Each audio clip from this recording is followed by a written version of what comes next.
going live. We're live now. I'm going to wait for it to pop up on mine so that I can share it. Okay. And I'm so excited to be with my ladies, my brown girls on Memorial Day. Brown girls from the world. Happy Memorial Day, So BJ, excited. BGCC. It's always exciting time when I'm with you. Always. Okay, so now y'all can start sharing it. I'll save it. There we go. Can't get it. You got it now? Uh-oh. Hello, everybody. Welcome into the room. Welcome into the room. Welcome into the room. Welcome, welcome, welcome. Hey, everyone. It's a beautiful day. Okay, so how did you all enjoy your now they're coming on? How did you enjoy your Memorial Day? Okay. The Memorial Day was good. It was good. Yeah. Did a lot of things this weekend. Oh, did you? Yes. I want to hear. I want to Okay. hear some of this stuff that you do. Hold on for a second. I'm processing this video so we can get it going.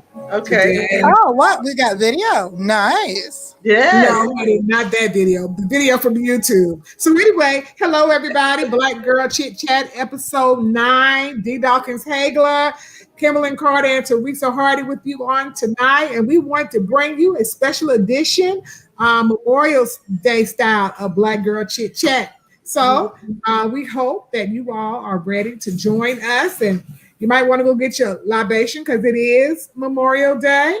And we might have to pour a little bit for the homies, whoever's been fallen soldiers. Thank all of them for their service. Yes. We sipping, not tripping. Go. I might be tripping by the time I finish sipping. But anyway, yeah. So what are you drinking? What's your libation tonight, Teresa? What are you libating now? My libations is Oh. to celebrate, and it is Oh, Alexa, stop. raspberry ginger ale and a little vodka. Okay, ginger ale and vodka. Kimberly, what are you sipping? I have a little sherry. Oh, Sherry. I'm an Had to old be, school. she had I'm to an be old school so girl. sophisticated. Well, I'm drinking a I'm little sorry. Sherry. Just a little Okay. sherry. Just a little sherry. Just to calm. Okay. Good evening, Mother. She said, Calm me evening, ladies. down. To calm me down. And I have a little bit of peach crown Ooh. and cranberry juice. So that's what I'm sipping on. Okay. And let me go ahead and say good evening and welcome to Black Girls Chit Chat. And we're going to go ahead and get started. We had some people on. We got to get them on back. And welcome. Okay. So, y'all. I think miss you it's all. my It's fault. been a I think week. it's my fault because I said 8:00. Oh, don't worry, they'll come on. They'll come. They'll come. Our guests love us. Our friends, these are our friends. Our family loves us. So they'll come and join us. Hi, Felicia. See what they're talking about? She loves us. They love us. They'll come and they'll catch up with us as we're talking tonight. And it's really my fault because I was supposed to start at 8, and there was a lot going on over here because we are it's Memorial Day and just a lot going on this side. Y'all still celebrating, huh? We're Did you definitely barbecue? Did you barbecue today? no, ma'am. We had Okay. barbecue from leftover from yesterday. Yes. Hi, Shanice. Hi, Sissy. So we are going to go ahead and get crunk on today. So what y'all want to start? Y'all want to start talking about something great? Y'all want to talk about Kristen Clark heading the DOJ Civil Rights Division? Woohoo! Oh, so we haven't been here since she was named, have we? No, we haven't. Yes, yes. Because there was a lot of foolishness going on last week, and they finally, put it up to a vote, and she got on through. So we're really happy about that, right? We So are very happy. What do y'all think that's going to mean for Black folk? Well, I mean, with Kristen Clark, first of all, is probably when God said, "Let there be an assistant general attorney Attorney General for the Department of Justice, that is when he created Kristen Clark. I agree. So I can't. I mean, I just can't wait to see what she does. She has been bending the arc of justice since she spoke her first word. So, so what our job will be, we'll just make sure as we joined with Women with Black Women and Barbara Arwine and Melanie Campbell and all of these, all of our friends and amazing Black women, Lovey Ajayi, you guys can pick up with other names, as we joined with Black women all over this nation to call for her confirmation.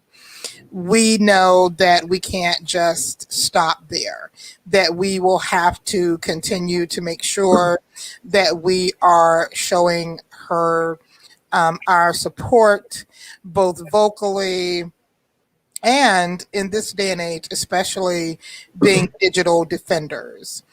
So, you know, I'm encouraging everyone, you know, if you can. I know some people say they can't stand Twitter. They, you know, they just only do.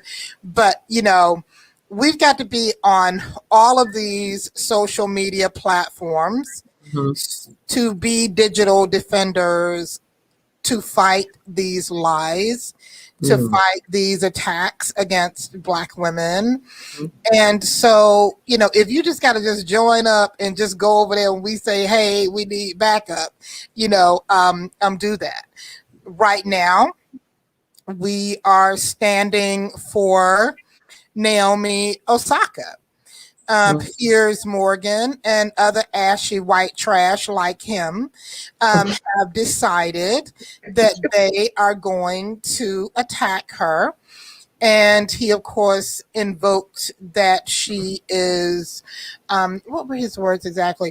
That she's putting on the Meghan and Harry show. And that this is just another stunt.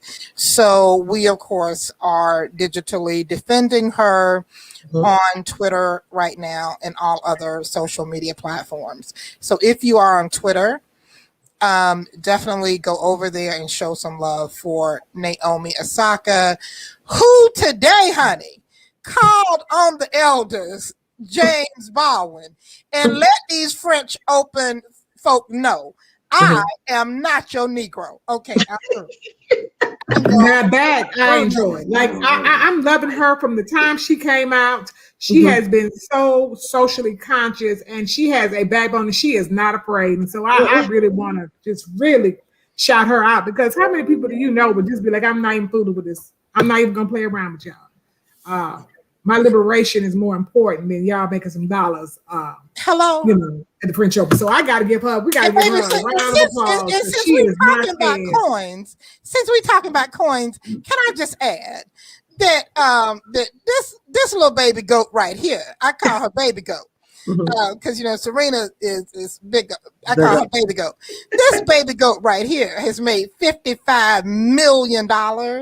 In the past 9 months. So so that's why I had to let people know this is not about money. This is not about money. This is about you telling, for instance, your employer or telling an organization that you work with, hey, I'm having a tough mental time right now.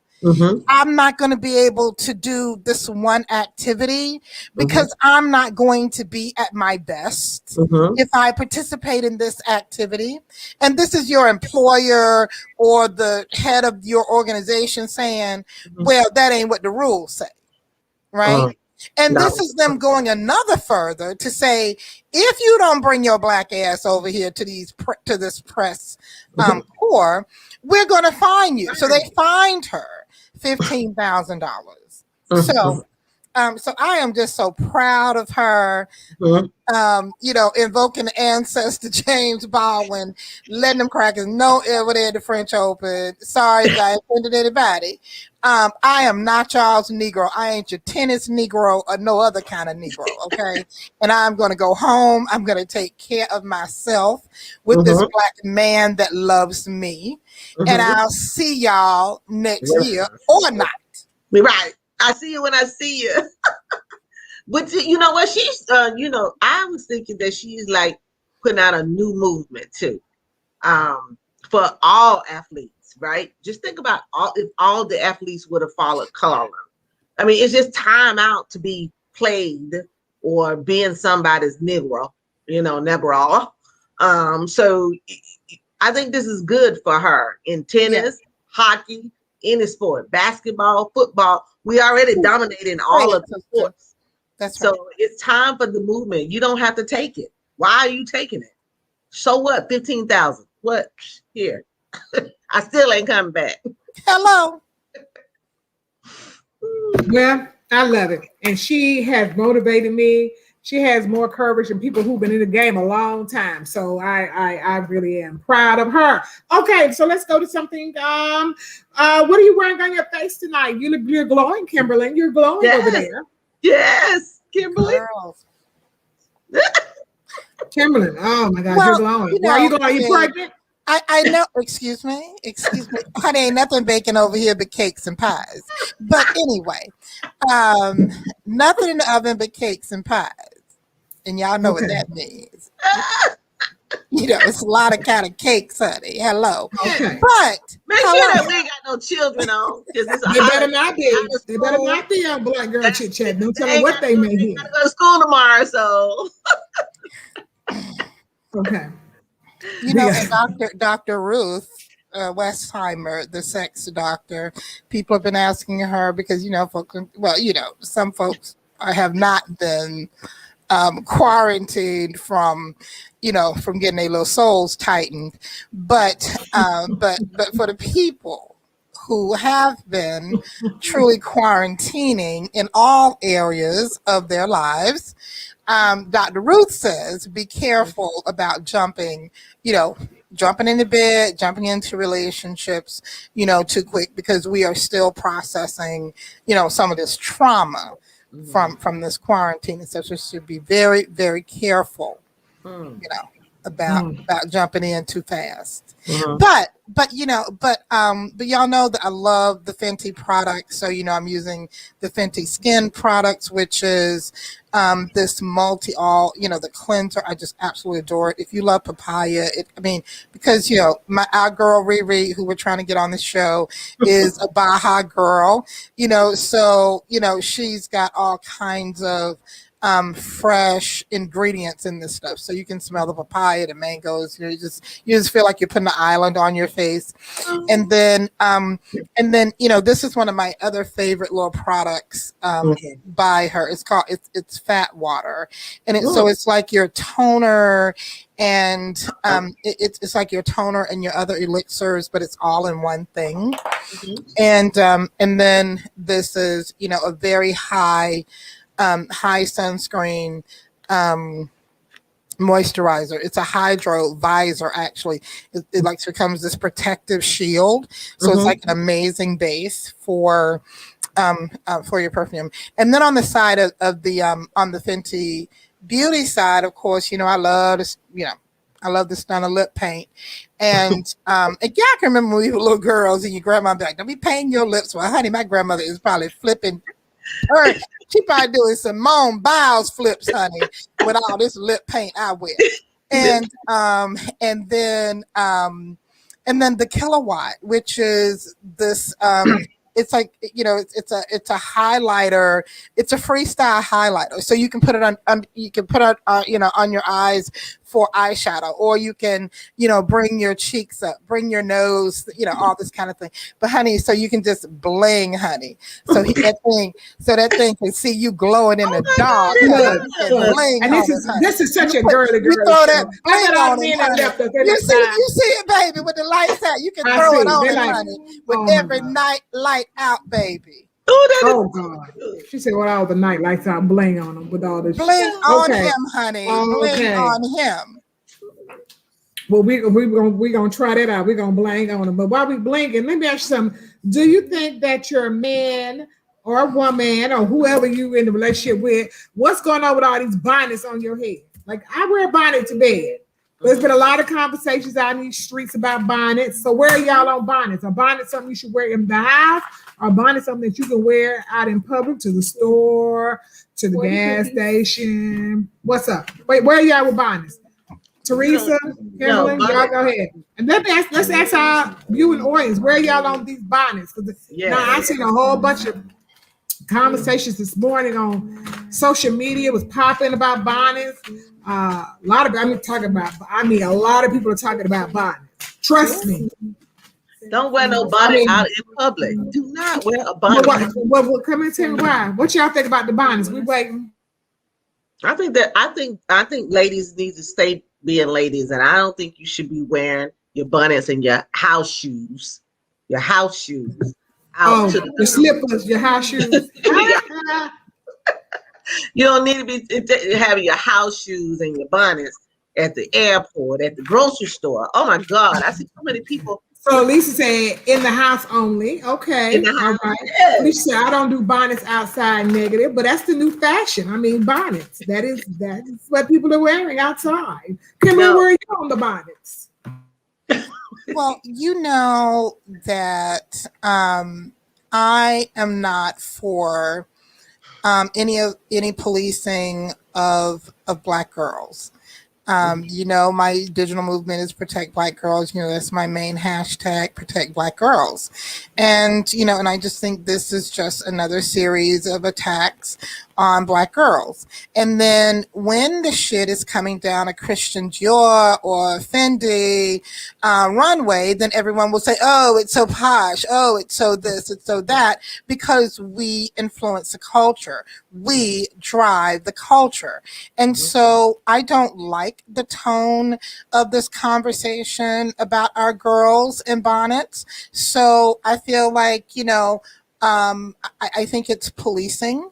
I think it's culture policing, and I am not with it. I love our babies. I don't care what they wear, in or outside, as long as they are safe and not victims of state-sanctioned police violence. That's what we need to be talking about. Mm-hmm. And I'm totally against bonnets. So little girls, why are y'all against bonnets? It's usually grown ass women who be having bonnets on their head, running around like they don't have no sense. So I can't even pretend like the young children have on bonnets. And if they do, it's because they didn't seen their mama, their aunties running around with bonnets on their head. Now that's just what it is. That's my opinion. Yeah. And I think at some point there are some things that are acceptable and some things that are not. But people can dress however they want. If you want to come out with your butt cheeks hanging out, knock yourself out. If you want your breast cleavage all the way down, knock yourself out. If you want to put a bonnet on your head, knock yourself out. But I would hope that I have raised my daughters in a way that they're not breaking their ass outside with no bonnet on their head. That's right. No bonnet. Period. So y'all are with Monique about the bonnet. It looks a hot mess, and I don't want my business. Hot mess. Yes. Hot mess.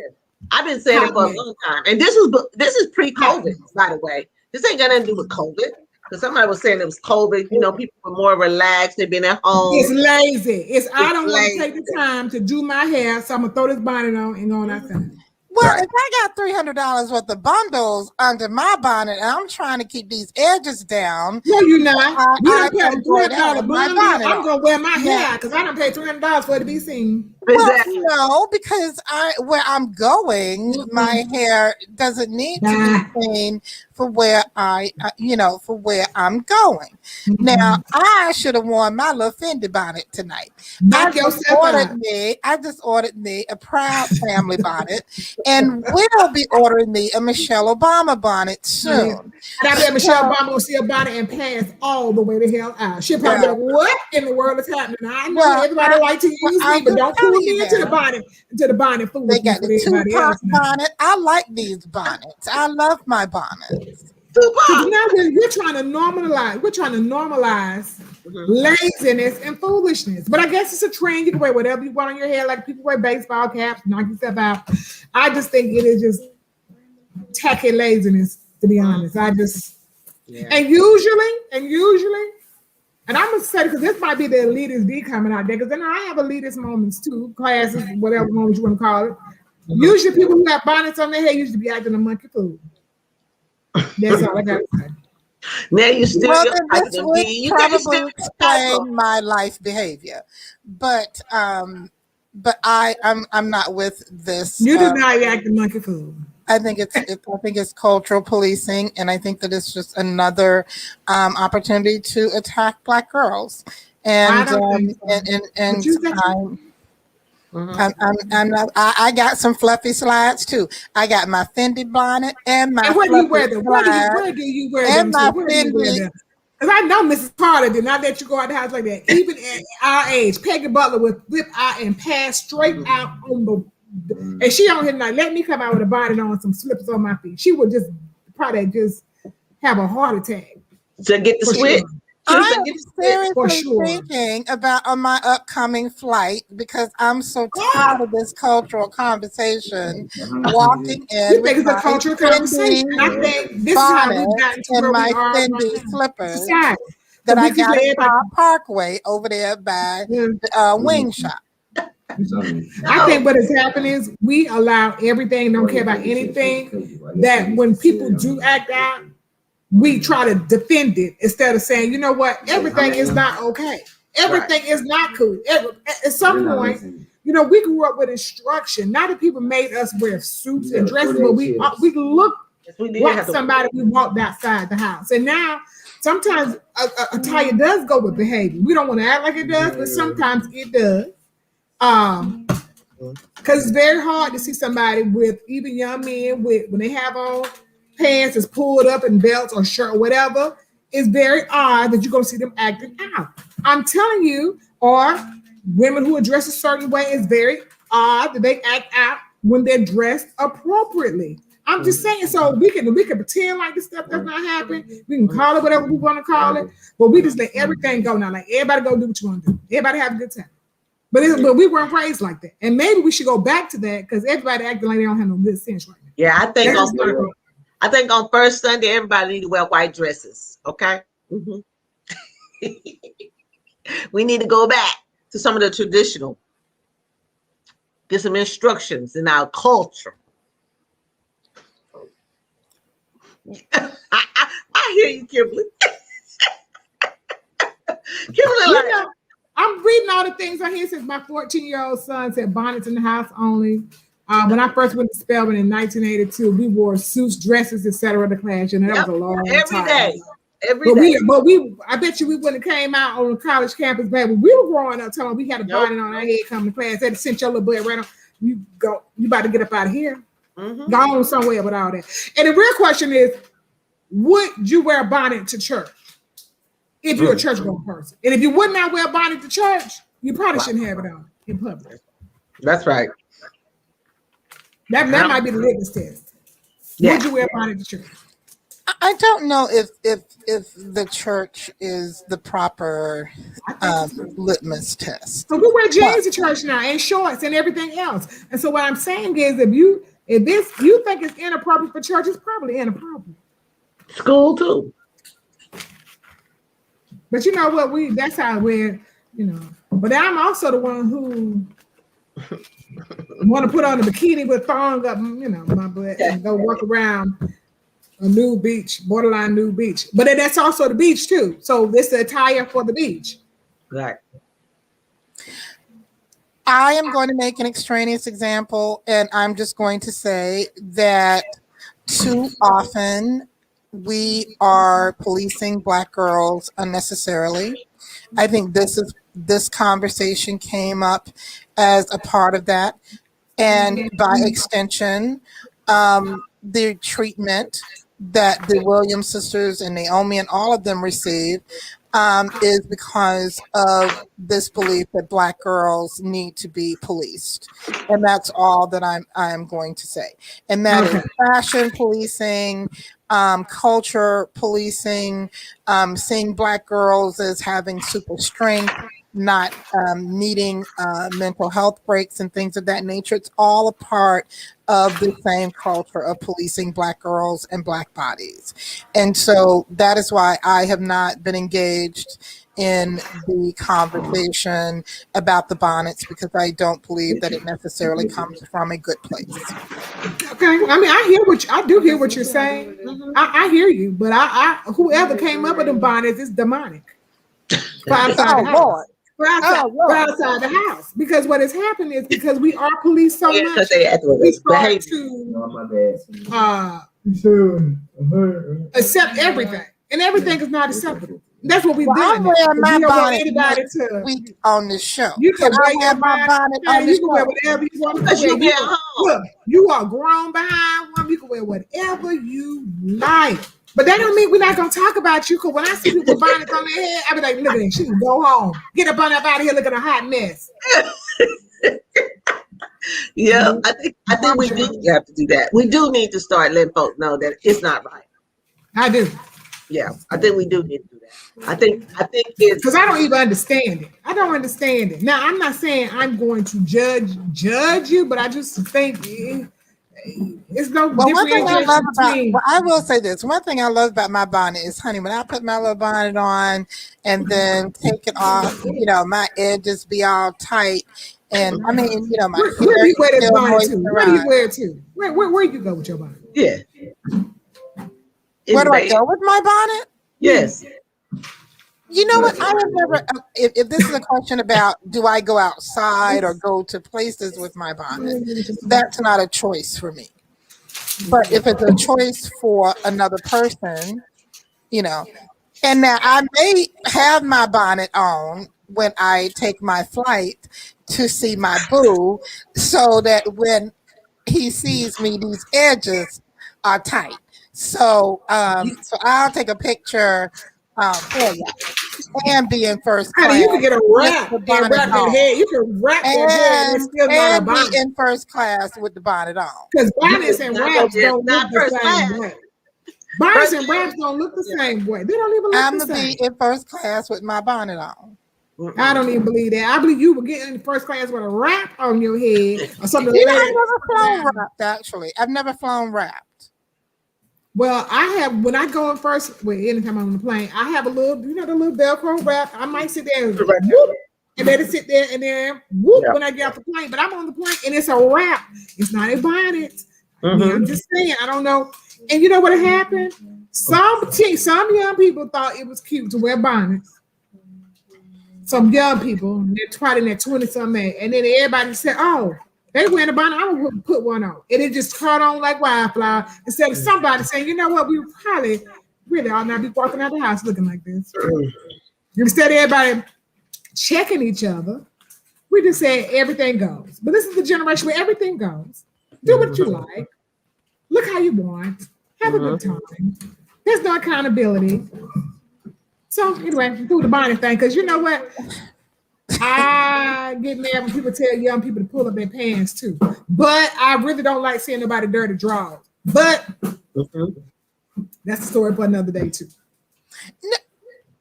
Well, I mean, the whole pants, the pull up your pants thing, the sagging thing. I mean, the hair. There are a lot of, there are a lot of different, conversations. A lot of different conversations that we have. But I know that the two of you are vested in making sure that our young people know that they are valued beyond what they wear or what they have on their heads. So I know that the two of you invest in young people that way. I'm not so sure that is always the intention of how the conversation, came about. So you're right. It's just hilarious that people are really commenting on this bonnet thing. And somebody said, who still goes to church? I go to church every Sunday virtually right now, but I plan to as soon as I think it's okay for people to be really breathing, because we have church outside on the lawn. I'm saved, sanctified, and filled with the Holy Ghost, and I'm going to church. But there got to be some people praying for all those who don't go to church. So we got to cover everybody, just like with those vaccines. You know how a certain amount of people had to be vaccinated for herd immunity? Well, a certain amount of us got to be saved to cover all those who might not be saved. In the name of Jesus, hey, cover them in the blood. Oh, That's hallelujah. right. That's right. And you know, So even I though ain't mad at you if you don't go to church. But yeah, I'm going so to pray. even with the church thing, I still got up and put on a dress virtually. I did every Sunday. You don't take me a step. You don't take a step further because I ain't gonna even tell you no lie. I stay in my dad's with my pajamas on, whatever I got going on, and I watch church service. But since we have church outside, I decided not this Sunday because this Sunday is my wedding anniversary. I'm going to be doing something else. But the following Sunday, what Sunday is that? Second Sunday. I'm gonna try to go to church. Maybe no, I can't because I'm going out of town. But I'll still be at church because I watch and I pay my tithes. Because I really do. I really do. I go to about 3 or 4 services every Sunday. Before I only could go to maybe 1 or maybe 2 at most. But now we can just sort through church services and have a good old Holy Ghost time. Yep. And I put on my dresses. I put on my dresses like we're going to church. But she puts on her dresses. Do you put on your dresses, Kim? I'm sorry. What is the question? She puts on her dress to go to church on Sunday. Yes. From home. At home.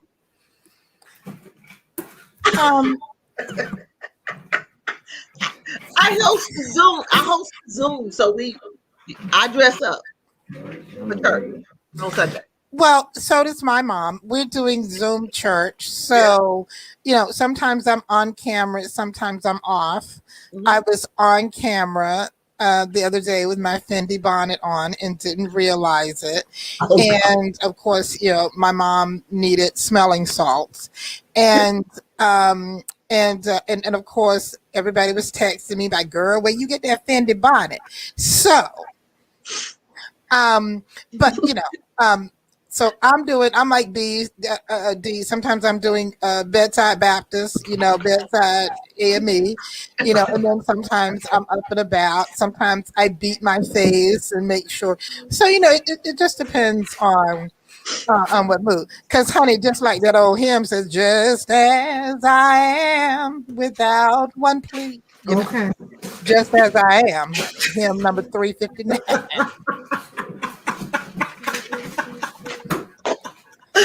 You start calling out the hymn, and she raised the hymn. She was ready to raise the hymn. That's what that shows your age. That shows our age, honey. She's about to raise that hymn. She said, I love to hear a hymn raised. I do too. I do too. I wish we had somebody out here today. I love to hear hymn raised. I love for the rafters to shake. So I love to hear hymn raised. By the way, if you has anyone seen High on the Hog on Netflix? It is an amazing, amazing documentary about our food and the journey of our food from Africa to of course, you guys, Dee knows all about Dufusky Island and the Sea Islands and Carolina Gold. And so, it's just this total exploration into our connection to our food and to Africa and into our Blackness on this soil. I highly, highly, highly recommend everyone to sing it. And it has folk on there, singing some great hymns. And, like I tell people, you can't have American history without AME history. So, of course, there are some AME tricks in there. But just such an amazing journey talking about our people and the food, because we are so connected to one another about the food. I know that we have moved on from the sport category, but I need to talk about these trashy ass white folk showing their asses at these NBA finals. Okay, now seriously, they spat on Trae Young. They spat on Trae Young, okay, threw popcorn at Kyrie Irving. They threw a quarter threw the quarter at the back of, I can't remember this young man's name, and said "boy dance." Let me see what else. It was something else that they did. Oh yeah, and they threw a water bottle. They threw a water bottle. All of these things have been happening only to Black NBA players during these finals. It is objectionable. It is insulting. And the best news that I heard today was that the man that that spat on Trae Young was arrested, and I think the other one that threw a water bottle, was also arrested. Dear white people who can afford who can afford courtside seats at the NBA games, do you honestly think that we are okay with your behavior? That's right. It is unacceptable. It is unacceptable. And we know that this behavior, like the behavior on January 6th, is nothing but an insurrection of white fans against these young brothers like Russell Westbrook, who produced the Tulsa documentary that was on the History Channel last night, LeBron James, and all of the other brothers like Trae, who have stood against these voter suppression bills. All of these amazing activist athletes who, like our Naomi Osaka, have invoked our ancestor James Baldwin to let these folk know, I am not your Negro. I am not the one. They let them know, honey, we ain't the ones for the Montgomery bus boycott. We talk back and hit back, okay? Yes. And so, it is outlandish. It is absolutely outlandish. I want to see more from the NBA league commissioners speaking out against this. I want to see these trashy ass white fans. I want their tickets. I don't want them to have courtside access anymore to these games, because it is disgusting and ridiculous. And I'm sorry. No, I decided to put that up. Tell us how you really feel, and y'all keep sharing this. Please share tonight. So, how do y'all feel about people showing out at these? No, ma'am. How do you feel about white fans showing out against Black athletes at the NBA Finals? Well, what she just said. Excuse me for watering it down. How do you feel? You all chime in. Let us know. We're gonna wait for them to respond. And I want to thank Robert Patillo for also lifting up these same things today as well. I think he was also like. So Felicia said, throw them out permanently. Don't even let them. Okay, so you said don't even let them come back in the building. Okay, I like that. And you got to be careful because they run up on the wrong person. Oh, and guess what? And 16 minutes ago, a crazy ashy white fan tried to storm the court at the Washington Wizards playoff game. Do you think this is intentional that's going on right now? Because I don't know if it's intentional. To throw popcorn at Russell Westbrook, who just produced the Tulsa documentary? I think it's pretty intentional. Very intentional. Everything that they're doing right now is intentional. Right? So how do you feel about this whole entire ordeal dealing with the insurrection? We talked about it a little bit at the Capitol, but there are a lot of people who really want to say that it was really a tour and things really did not happen the way America saw it, like what we really saw with our eyes. So where are we with all of that? You need to start believing what you see. So if it was just a tour, so then why did 400 people get arrested? Right. Why did they? And where do we stand on it? I mean, when are we going to stand up and fight about that? Yeah, I see they can't get it passed. They can't get it passed to have a commission. They don't even want a commission to review it. Bye, son. I love you. I'm sorry, yeah, my son was leaving my house. Okay, you're right. They got to We get a love you, commission. They got to do son. something We love because you. this is absolutely ridiculous. The whole entire thing is absolutely ridiculous. But it's also what we as Black people have always had to engage. Mm-hmm. And that is the consistent lies. The lies about our contributions to this country, the lies about how we got here, the lies. It's always been, the lies. So the Trump big lie is just nothing but the cherry on top of all of the other lies.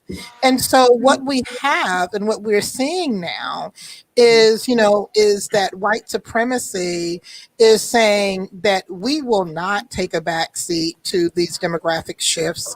We would rather rig it. We would rather flip over the entire system that we designed to work for us than to have even one of them get through, right?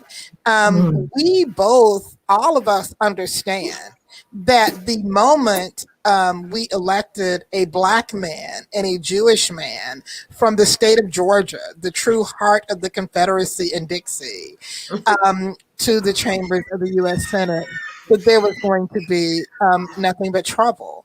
I mean, we just have to really be very real about that. We have to be very, very real about what January 6th represents. Right. It represents what we've always known and what we've always seen them do.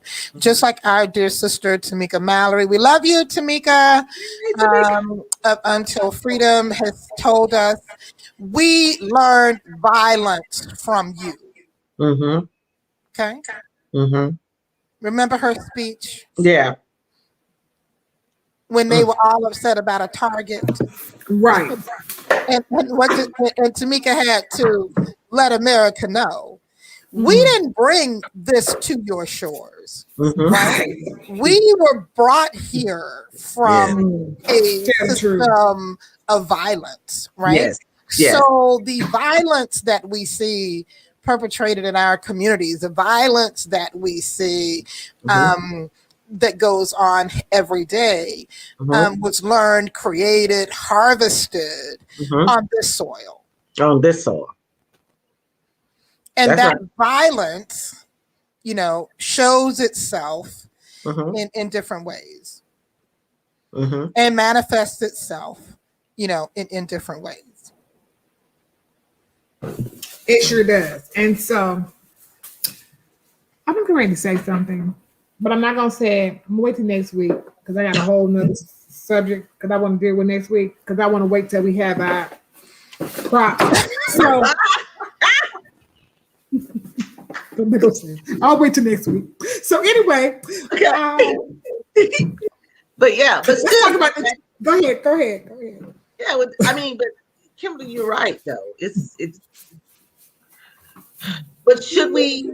Is there something that we can do to go ahead and do the commission without waiting on the vote? Kimberly? Oh, you mean about this January 6th commission? Well, I'll be frankly honest. I don't give a damn about it. What I care about is the George Floyd Justice and Policing Act. Oh, yeah, what I care about is the passage of the John Lewis Act. What I care about is an infrastructure plan that's going to deliver, hopefully, to this nation at least 10,000 new Black millionaires. All right. What I care about is an American Rescue Plan that's going to put Black women who work as caregivers, nurses, LPNs, and things of that nature, a $15 an hour or more hourly wage. That is what I care about. This idea that this January 6th commission is some kind of deal breaker is not something that really works for me, because I unfortunately am a part of a very cynical class of Black folk that don't believe that white folk police white folk. That's right. That's a good way. That's a good one. I appreciate that. Yeah. Yes. That's next right. segment. What we going to talk about? So now? Mark Zuckerberg, that's a good one. So we can talk about. So Mark Zuckerberg, when you put me in jail next time, please put me on a high floor. I like a view. Mm-mm. And there's that. I can't wait till next week, y'all. I'm telling you, y'all got to come back next week. But But right now, y'all go ahead and share this down. Because next week is going to be all the way live. Now, yeah, let's talk about the Texas walkout. Okay, Texas, Texas Democrats said, we ain't got time for y'all with all y'all carrying on. Democrats said, we'll walk up out of here. they did them restricted voter rights too, right? Voter. Theirs is stricter than ours. Yeah, they walked on up out there. I like that. And we should be having more ruckus going on too across the country with this voting, that all these voting restrictive laws, and we're not doing enough to address it. I mean, we try, we work in silos, but we gotta talk about this across the board in all states and all places, and and do that. Oh, are y'all paying attention? I'm sorry, I'm gonna come back to that. Are y'all paying attention to the race in Virginia? But we got 2 Black women running for governor. Two. Yes. Oh, I just know Mia. No. That's No, South that's Carolina. South Carolina. Yeah. And Emily's List has endorsed Jennifer Carafoy. So that's going to really give her a lot more fundraising strength. She has been holding her own with Terry McAuliffe, who is definitely, a Democratic. He's blue chip. He's blue chip. So I think this is going to be very, very. I think it's going to be very interesting, and she's a progressive as well. She is, and I think it's very, very interesting how this is playing and shaping up. And we're going to have a couple more Black women running for governor. I think this is the season and the time for Black women to run across the board in all the states for all the races. Okay, so we got all really the things, honey. All All the things. We're coming to all the things. And what's really disturbing to me right now is that Georgia doesn't have any Black women running statewide except maybe Stacey. And I don't know what's going on, but Black women are the bulk of the Democratic Party in Georgia. And at some point, we're going to have to address that, but not today either. We'll come back to that. I will say this. I'm not going to say that Black women are not running just because they haven't decided to announce as early. So I do. There are some Black women announcements that will be coming statewide. Well, so listen. Let's talk about that. Let's say this. One thing that I got to say is you might be right. Mine might be coming. This ticket needs to be all Black ticket. I just want to see an all Black ticket. On the Democrat side. She says this every week, so y'all better make it happen. Yes, I want to see all Black on the Democrat side and all Blacks on the Republican side. The Republicans are already doing it. Okay, they are doing it. Okay, they actually are. They are putting Black people in all the races. Most of them. And the reason why I'm saying this, I want the Democratic Party to support an all Black ticket. Why not? We've been supporting an all white ticket all these years. It's time to see some change. It's just primaries. Primaries, everybody should run. I'm just saying. Okay. I mean, I'm okay. I'm okay with that.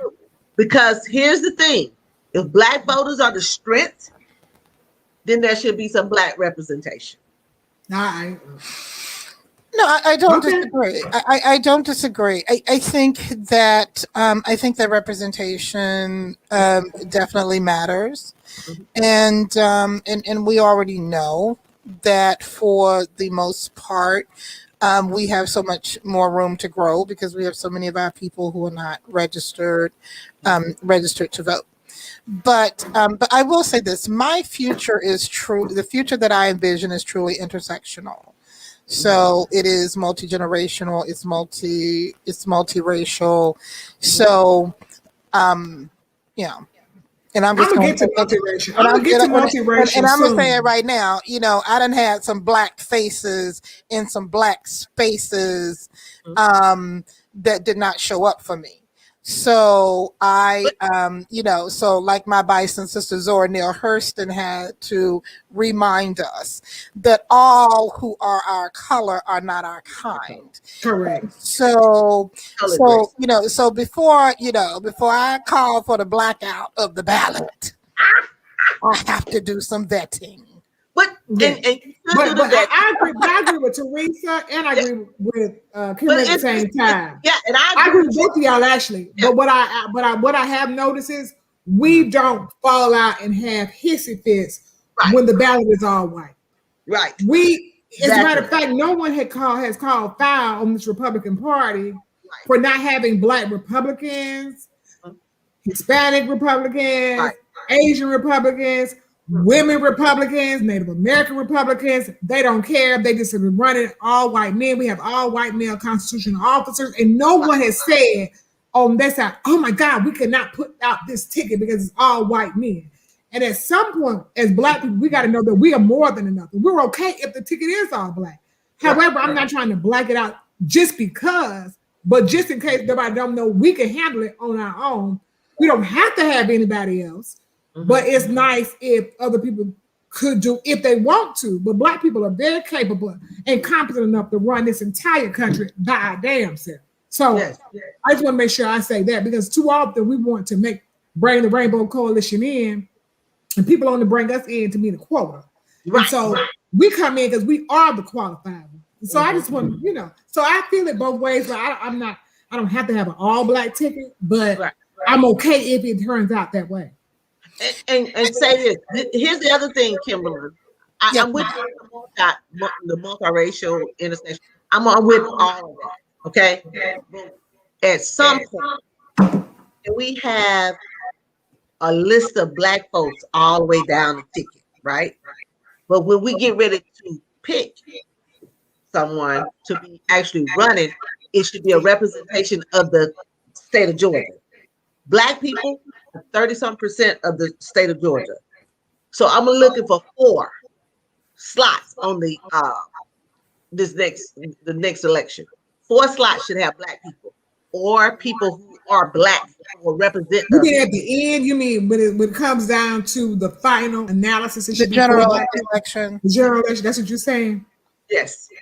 So primaries need to at least have Black people. At least 4. You want at least 4. Yes. I want to go to something that you said, Dee, and also talk about our beloved sister, Dr. Angela Y. Davis. Part of when you talked about how we don't hear we don't see the feminist fist raised in the air or women over on the Republican side of the ticket, raising heck about why there aren't more Republican women. As a matter of fact, in 2020, they lost Republican women in Congress. And so, but one of the things that we have to be reminded of, that Dr. Davis reminds us of, and part of that challenge that happened between Black women and white women in the feminist movement is how closely aligned the patriarchy and white supremacy are. And so the reason why you have, we're okay with an all white male ticket is because it represents white supremacy, right? Not only the patriarchy, but also white supremacy. So you don't hear, the fights against that. When I have canvassed in communities over there in Cobb and Gwinnett and Sandy Springs and Dunwoody and some of those places, we would go to doors because, we ain't just, blind knocking, right? So we would go to a door where we knew that the white woman that lived there had actually voted, on the Democratic ticket or had been voting in Democratic primaries. And you get to that door and she's on a whisper campaign because she's terrified, because she's married to a Trump flag on the pickup, Trump bumper sticker, red, MAGA hat husband, right? And is terrified for him to even imagine that she is not voting in the same way that he is, right? And that goes back to the patriarchy and this white violence. So So anyway, I just thought that you made an excellent point, and I just wanted to add those layers on there. When Dr. Davis talks about race and class and gender, and how those intersections operate differently, right? In our society. That's very good. I'm glad you said that. But why do we as Black people feel like we have to be the ones to bring other racial groups on? Why are we always the savior of all of society and the moral compass? I know that we are, but why do we feel like we have to do it? Like, and I'm gonna be honest with you, I've never seen Asian or Hispanic or Native Americans go out and say, let's go find some Black candidates, or let's go find some Black issues that we can just get behind collectively. Black people, we will stand up. We don't like oppression. We don't like discrimination. So we will stand up and fight for everybody because that's what we do. But why do we have to always be the ones who've been oppressed the longest? Well, maybe not as much as Native Americans, but they were running out to the reservations and getting the hell away from us. And so, from these white people, and I don't really blame them, but they got casinos and we don't. So okay. So, and reservations don't have to follow the same rules as the rest of the United States. Why can't we have our own damn rules in our neighborhoods that's separate from the rest of the United States of America? So we can't always say everybody has been oppressed and treated the same way in their reparations or lack thereof. We got to be honest about this whole conversation. Well, I'm not in an oppression contest, and I don't think we should be in an oppression race about who's been oppressed more. I mean, I don't think that benefits. We have been oppressed more. We have. That's just a fact. I'm saying, you don't have to say it, but it is what it is. I mean, it is what it is. No, I'm saying, I mean, I'm not in an oppression. I'm not in an oppression competition. And reparations for my people. And honestly, when we talk about our relationships with other people of color, a lot of the friction between us have also been parts of the design of white supremacy, because for us to collectively gather together with other brown and Black folk would, of course, once again, make us the minority majority. So I'm saying if people of color, like what we just saw in the 2020 race, when all these people of color decide to start voting in the same way, start working together, start building coalitions together to turn out the vote, we saw what was able to happen. And because of that, that's why we got this January 6th insurrection. So I think that going in that direction is the direction that we need to be going in. Oh, no, I think we should all stick together. It's just that we are the ones who are always reaching out. So I don't want you to misunderstand what I said, because we are the moral compass. I just wish that they would come along and do for us what we do for everybody else. That's what I'm saying. And I don't want that to get mixed up and lost in translation ever, because we're always going to fight for the least of these. That's how we were raised. That's who we are. We're always going to do that. That's part of this is who we are. Not that. And because we have this fundamental belief that none of us, like our sister Fannie Lou Hamer said, none of us are free until all of us are free. So that is our fundamental belief. I need everybody to start acting like that. See, that I need is everybody our fundamental, like that. That is our fundamental belief. But but because of being placed here in a system that says we're talking about a color line that says that the darker you go on the color line, the more irrelevant you are. So why would we expect other oppressed people to think, oh, well, if I go over the Black side, I'm going to be doing better? That's not how America works. That's the lie that America has sold to everybody. That the closer you are to whiteness, the better you are, or the more successful you are. And so that is we still know how to fight, but we're the ones fighting.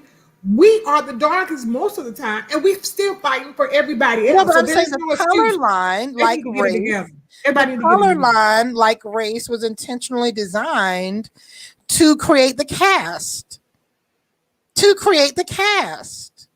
No, I got. See what you're saying. See what you're saying. It created the cast, and black people technically should be at the bottom of that cast. But yet, still, we're fighting for people that are above us in the cast. What I'm saying is, they need to be fighting just as hard as we are. But what makes you think that they aren't?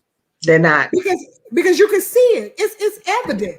If you can look at all of them. Protests, you can look at, in general at everything that we have gone through, and let's not look at the past 1 year. Let's look at the totality of where we have been fighting for everybody across the globe, across the continents, all the continents. Black people are always fighting for the liberation of all people, because that is who we are. And I will never let anybody try to delegitimize what we've done for every other race, because that's what we do. That's who we are. Now, everybody else has not shown up like that. We can't pretend like they do, because they do not. They do not. As a matter of fact, in this last election, look at the number of Hispanic people and Asian people who voted for Trump versus black people. They haven't had any. When have they had the structural opportunities to? But why would they vote for Trump? Why would they vote for Trump and the Republicans when those are the very people that try to oppress them collectively? That don't even make no good sense. Black people collectively, we vote Democrat. Collectively, we vote for the right things and do the right thing. But sometimes they still try to run away to a party of people that don't even care about them. They don't even. They don't get a pass. They do not get a pass. They've got to stand and fight just like we do. I don't understand what you mean then, because I don't think that they are fighting. Why would you go and vote? We can look at the numbers. The numbers were very clear. Hispanic people, why were they all running out voting for Trump? Why would you do that? And the Republicans. Asian people were just as worse than the Hispanic people as it came to voting for Trump. So why do we act like this does not happen? Why do we act like it's not real? It is real. That is what the numbers have stated. That's the data show. I guess I think you've gone somewhere else. That I'm saying fighting for black people. That's what I'm saying. Fighting for all of our collective issues, and not pretending, because you just said a caste system. We all have been casted as minorities. So why y'all pretending like you're something else when people are oppressing us? And we got to be able to fight for everybody else. I don't say that. I couldn't disagree with you more. Well, what do you think, Teresa? Because I don't know because she disagrees, but I've seen it all the time. Yeah, I'm actually I'm with you, D. I don't see them fighting for us like we fight for them. No. They're not out there. A lot of the marches that I participated in, I could go all the way back to the Women's March. The Women's March, when all the Black people got and been a part of it and started to dwindle off. And then it actually ended up being white-led with white women. When we had which march? When we do the marches for people who should not get the death penalty, they're not there. They're not there for our Black people, our Black men especially, but they love our Black men. That's a whole nother subject. But I don't see. I disagree completely, and I have been against things might be different in Macon than they are in Lithonia. I have been against the death penalty. I have been against the death penalty for most of my entire life. I have marched shoulder to shoulder with folks, white, Black, Hispanic, of all colors. Even with the situation with Troy that was right up the street here in Jackson, Georgia, right outside of the state prison there. There were thousands of us there, of every race. Not the one when I was there now. This was the first year. This past year was the first year. No, that is not true. When I was we were fighting for Troy Davis, we had white people coming from everywhere. Hispanic people, all kinds of people. No, white people will show up. White people will show up. No, I'm talking about all kinds of people. All kinds of people. I mean, and everywhere. I mean, and once again, this is, I want to make sure that I'm saying this correct, but my lens is not just where I've been in Georgia in this fight. So that is why I know. Well, I know I don't see them in that this South is not Carolina. true. I know they're not in South Carolina. What about Alabama, Teresa? No, heck no. And at the Capitol, this was the very first year. I mean, the very first year that I saw a few. But that's because there's a changing demographic shift that's happening in Georgia, with the changing ideological shift that's happening in Georgia. But when I have when I've been in Las Vegas, in Seattle, San Francisco, I mean, all over the world almost, I have stood shoulder to shoulder with people of all types of races that began marches. I mean, even if we go back to the Panthers had alliances with Asian Americans. I mean, even when we go over to, especially in the West Coast, and definitely this story of Tulsa, the Creek Indians and Black Americans were working together in building Greenwood, in building together in the West. So I'm just not familiar with this nobody ever fights for Black folk kind of thing. This is gonna be a whole nother conversation for another day. We're gonna have to bring a whole lot of people in. I'm just simply saying that hasn't been my experience. I'm saying you see my experience, and it's not the lens we're not negating your experience. We're not negating yours, right? But we're not going to negate ours either. So I'm not negating your experience. That is why I said I'm not negating your experience. We're not going to negate yours either. That is why I said. That is why I said, and I'm about to sound like Nene Leakes here. That is why I said what I said. That through my lens, where I have traveled in my life, the activism that I have been a part of in my life has been led by. I've been to a Black Lives Matter march that was organized by a Palestinian. So I'm just saying. I've been to Black Lives, in San Francisco, over in the Mission area. Asians, a lot of Asians, they are extremely woke. I'm not saying everyone, I'm just simply saying that my experience, the alliances that I've had the opportunity to experience have been extremely diverse in understanding. I'm talking about people even understanding this plight more than people who look like me in some ways, who would never take to arms and go to the streets to march under the banner of Black Lives Matter. So that's all that I'm simply saying. But I'm gonna say this, and then we can end this. In my advocacy, I have experienced similar things like you, Kimberly, but at the same time, when it comes to Black issues, we don't have the same type of support from them. Okay, here's what I have experienced when I did reach out to them: the Koreans, the Vietnamese, the Asians, all of these people. When we started reaching out to them, they said they didn't know that they could. So it was also educational to them, right? They don't have the same in their family, in their culture. It's all. I'll be very careful with the days. Be very careful with the days. They. Yeah, we have to be careful with the days. Okay, it's like saying you people. Okay, that's a good one. So how you want me to say it then? Educate me. No. I'm just saying. I'm sorry, yeah, I zoned out. It's 9:44. What happened? I'm just saying we have to be careful of context. Okay, so I'm just telling you the ones that we have reached out to. But when it comes to something that we need to get done, and it's a Black-led issue, right?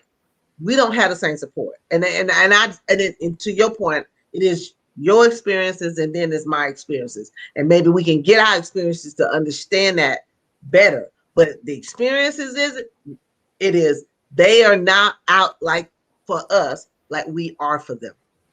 Just like for me, even in Macon, Georgia. Mhm. I 945. had a great relationship with the Korean Business Association, who has Yeah. literally supported every Black candidate Mhm. that I worked for. I've had a great experience with East Indian Yeah. Association, Bangladeshi people also Mhm. heavily supporting, not only with their funds, but with canvassing, money, cars. I mean, a couple of my campaigns, I had fleets of cars from an amazing Pakistani gentleman who owns a car lot here. Mhm. So I'm just simply saying, hasn't been my experience. Uh-huh. And I am not discounting that there are not issues that Black folk and Asian folk have had Mhm. over the years. We remember when Tamaria was What are we talking about? murdered Just Asian by people? the. Did we No, leave I'm off just saying. Hispanic and We, Native we, American? we remember What just when happened? Tamaria was murdered by the Korean business store owner, and how that created so much tension in our communities. And we are engaged in some very direct conversations even now about how these things play out. But we do also understand Mhm. that the main enemy and the why of how a lot of these things operate has Mhm. been from colonialism and white supremacy. Yes. And that's That's real talk. real That's talk. real talk. And we all And agree. I'm also not letting Black people off the hook, but that's for next week Right. too, Right. with the Right. props. Because what we have done is we give people passes that don't necessarily deserve passes, be they Black or Asian or Hispanic or Native American.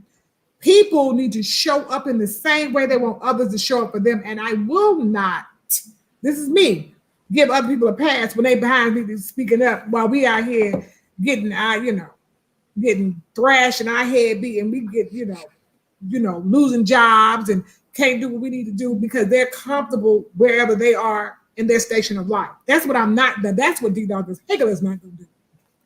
Oh Mhm. no, and I think that's what's happened. We give too many passes, too many people who don't deserve passes, because they haven't done anything to deserve that pass.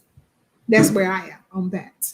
Because if that was the case, as many minorities as there are in this country, a lot of stuff would have already changed if we stood up and stuck together, as opposed to you running off voting for Trump. That's why we had 4 years of Trump, because all those other groups felt like they were not like us. That's all. Oh, that isn't true. But Why were their numbers as high as they were? I mean, Why did they I do don't that? agree with that. That's why we have Trump. I don't agree. That's Why why did they vote for I him? Why don't did they agree vote that for him? we have Trump because of They voted for other him. That's minority fine. people. That is White not how women, we got white Trump. women, and certain minorities most certainly did vote for Trump. They most I didn't certainly say that they did. didn't, but that ain't how we got In Trump. high numbers, not That like is black not women. how We we got got good Trump. sense. Black women got good sense. We knew not to do that best the first, not the second time, but we got good sense. Period. But that's not how we got Trump. Well, well, uh, okay. All right. Because we gonna, yeah. They were like Florida. We don't lost damn But what are Florida. people in the comments saying? We don't What are lost people Florida. in the comments saying? What are the people in the comments saying? Because I know they are all disagreeing with me. So what are they saying? No, Because, I don't know I'm what they're ready. saying. I'm not even really reading I what know they're they are saying right now. disagreeing with me. So But we I'm know what ready. happened in Florida. What happened in Florida? All them darn Hispanic people out there was going crazy. No, there were Somebody Cuban. The Cuban people have been voting for the Republican Party forever, ever since Ronald Reagan. But why would you do that? Why would they do Everything that? that happened with Ronald Reagan. So I mean, that's a whole But different after political. last year, we can't even talk about Ronald Reagan. That was the 80s. But we're talking about in 2020. They had already seen all them years of Trump and all that damn foolishness, and they still turned around and voted for him in 2020. We're not talking about 1980. We're talking about 2020. They are voting for the Republican Party for that reason. Oh, honey, I cannot. That is why they're still voting for the Republican Party. And also, oh yeah, but we on the time. It's not. and We really do have also, to go. We I really mean, do have to go. also because I lived in Cuba for almost a month, and also because of the color line and the caste. And so a lot of Cubans that live in Florida have a different perception of their They believe money will station make in you life. white. They believe money will make you white. and they know where and okay, they need some help too. So, Okay, so capitalism is the god of the Republican Party, and therefore we got to get all this 9:50. I keep trying to get y'all off. Okay. We're 20 minutes over. You and Teresa. I'm gonna run. I was just wondering. Finish I your was just last wondering what the finish your people last were segment. saying. We got to get out. Finish your No, last I was segment. just wondering what the people were down there saying. What the people say? I don't know. I'm not reading it because that would have threw me off. Because we already talking and I'm trying to make sure this running right. But I'm just trying to say Yeah. next week we can pick up on and talk about all the buffoonery that black folks do. Because we're not letting black people off either. That's another thing. We keep letting the problem is we keep letting everybody off when they don't deserve a pass. Enough of that. That is played out for D. Dawkins-Haigler. And the rest of everybody else should be saying enough is enough. If you are not with our liberation, we're going to call you behind out. Because we done had enough of all y'all. Everybody who's not doing right. All the people. Every last one. Yeah. That's all I have to say on that. Well, then we're gonna have to extend the length of the time of the show if that's what we're doing. What we need to do. It has to be done. It has to be done. And we're going to start out with them damn bonnets. It has to be done. I'm gonna wear my bonnet next week. I'm wearing my Fendi bonnet next The week. bonnets are the least of our words. All jokes aside, it's the least of our words. But y'all, thank y'all for bearing with us because our numbers keep dropping. What do the people say? What do people say? I don't know what they're saying because it's 9:51 and we're supposed to be off at 9:30. Oh, well, I knew that this was, I'm going to have to go to because I knew that it was going to be tough because, people are going to be watching all of these videos, all the shows tonight on Tulsa. Yeah, so we didn't talk about Tulsa really, other than Wall Street is kicking off in Lithonia. Excuse me, in Stonecrest, the city of Stonecrest. Yes, we're excited I saw about that. the new Black Wall Street. Great things are coming this way. I'm still waiting on my reparations. So that's reparations next week. How about we talk about that? Are we gonna talk? Do y'all like my glasses? Yes. These are real glasses. These are prescription glasses. Is they bling bling? I love them. I meant to tell you that they look fabulous on you. Thank you. I love my look. So I have all type of prescription glasses now because I just want to be different. I'm going to really show out on TV now, like when I go on Newsmax or Fox and come on there with the glasses so they can talk about me real bad. Yeah.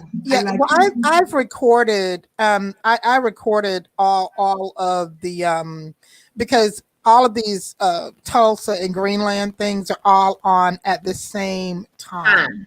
So I just recorded all of them, because it's all just a lot of fabulous work. It is, and we're gonna talk about it next week. We can go back and do little clips and talk about the whole entire Greenwood and Tulsa and everything in between. But now we down to our viewership. We're sorry we kept y'all so long tonight. We appreciate y'all being with us. We really, really appreciate y'all joining us. Please share this video, even if you didn't share it at the beginning. Share it now because I'm sure people will want to go back and watch it. And let me give a disclaimer because people will go out and say that Teresa Hart and D. Dawkins-Haigler don't like people of other races. I know how people minds are. Oh, I don't. You will be lying if you say I don't think they're going to do that. Yes, they will, because that's what people do. So I want to be very clear. Or vice versa, Kimberly. They probably say, Kimberly don't like black people. They will do something crazy like that too. So we can all be clear. There's a bunch of black people I don't like, so they can go on and say that. We love all of God's children. Yes, and I will fight for the least of these, the last one. I'm just saying I need everybody else to learn to fight with us. And when we all fight together, we can get to the promised land. But we got to do it together. And not let people separate us all the time. We got to pass some skin in the game in this game. Someone named Denise Bryant said that what did she say? Macon is not South Georgia. I'm from the real South Georgia. Well, what is South Georgia? We ain't going no further right now. It's 9:54. We're gonna find out next week. Can you just put in the box where you're from? That's Denise Brown. That's Dr. Denise Brown, right? Yeah, you know I her? don't know. I was trying to Dr. understand. Brown. I will Dr. catch up Brown, later. where's South Georgia, Dr. Brown? Where are you from? Put it in the box for if you're still on. Because I don't. She said Macon. I think you said that I was from South Georgia, which is Macon, and Middle Georgia. And the person was letting you know that Macon is not South Georgia. I'm not sure. All right. But I know who Denise Brown. I think I do. Bambi. Yes.